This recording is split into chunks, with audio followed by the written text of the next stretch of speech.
সাংবাদিক ইলিয়াস বৈষম্য বিরোধী এই ছাত্র আন্দোলন বলেন, জুলাই আগস্টের যে অভ্যুত্থান বলেন, এর পেছনের মূল একজন ক্রীড়নক ব্যক্তি হচ্ছেন সাংবাদিক ইলিয়াস। আর এই সরকার পতনের পর সমন্বয়কদের পক্ষে এই মুহূর্তে রাজনৈতিক শক্তিগুলো কেউ নাই। জামাত পিছনে পিছনে থাকতে পারে, কিন্তু অন্যরা কেউই নাই। But online king Pinaki Bhattacharya এবং সাংবাদিক ইলিয়াস তারা কিন্তু তাদের একটা বড় ধরনের সাপোর্ট করে যাচ্ছেন।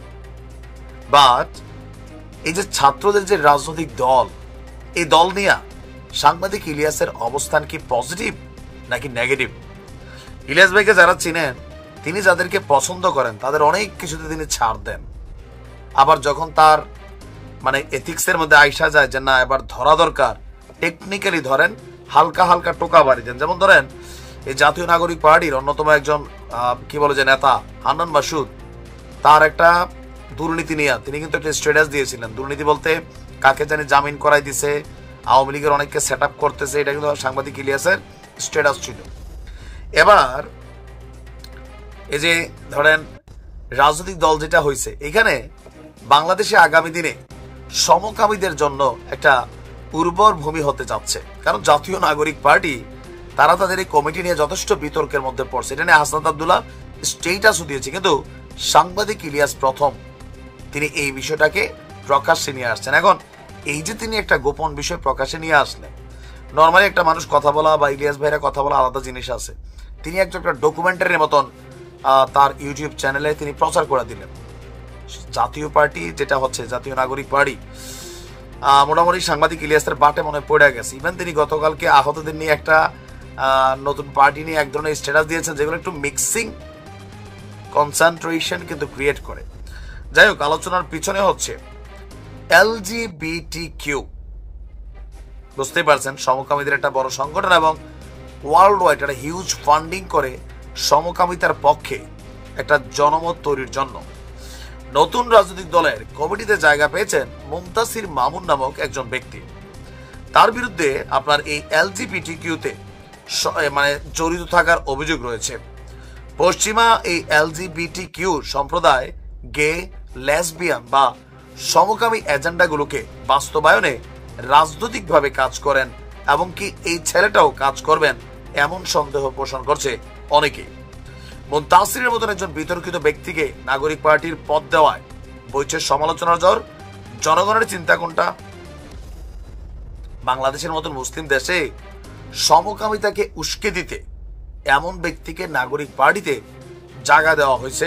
ইভেন কেউ কেউ বলছেন এই যে ছাত্রদের এই যে বিশাল আয়োজনটা হইল, এই টাকা কোথায় পাইল?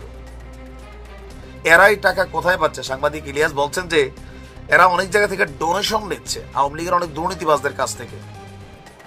এইটাও কিন্তু এক ধরনের চান্দাবাজি। ডোনেশন হালাল হইতে দেখানো হয়, আর চান্দাবাজিরা কি ভাই দেখেন এটা, হ্যাঁ নাইলে কিন্তু এখন এরা এটা হয়তো করে নাই, বাট ওই যে যারা দুর্নীতিবাজ আছে এদের কাঁধে ভর করার জন্য এই বিশাল আয়োজনের টাকা কই? এক একটা 3 দিন আগে কোন লেভেলে ছিল? এই যে ডিবি হারুনের অফিসে এদের ছবি দেখছিলেন, পোশাক আশাক দেখছিলেন, দেখে কি মনে হয়েছে কোটিপতি ঘরের বাপের ছেলে? নো।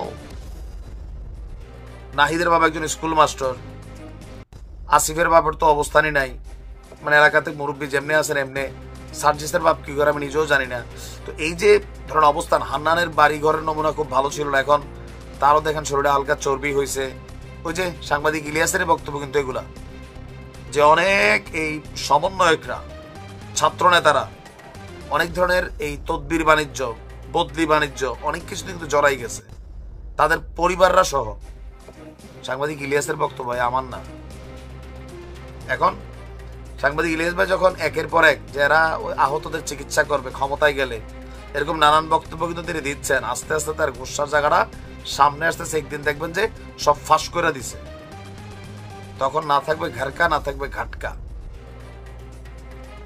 এরা আসলে কি করতেছে আমার কাছে নিজেরও মনে হয় যে কোথাও না কোথাও মিসগাইডেড তো হয়ে যাচ্ছে। ভুল অনেক ডিসিশন নিয়ে নিছে। 5ই আগস্টের পরে এই ছাত্র জনতার এককভাবে কোনো সফলতার গল্প নাই, পুরোটাই ব্যর্থতার গল্প। ওই 32 ভাঙ্গা সফলতার গল্প না, এটা বুঝেন। এগুলোর জন্য এক সময় আবার ব্যর্থতার গল্প তৈরি হবে। তবে সাংবাদিক ইলিয়াস ভাই ধরছেন যেহেতু হয়তো আরো অনেক কিছু সামনে আসবে, বাট এগুলা মানুষ পছন্দ করবে না। ভালো থাকুন।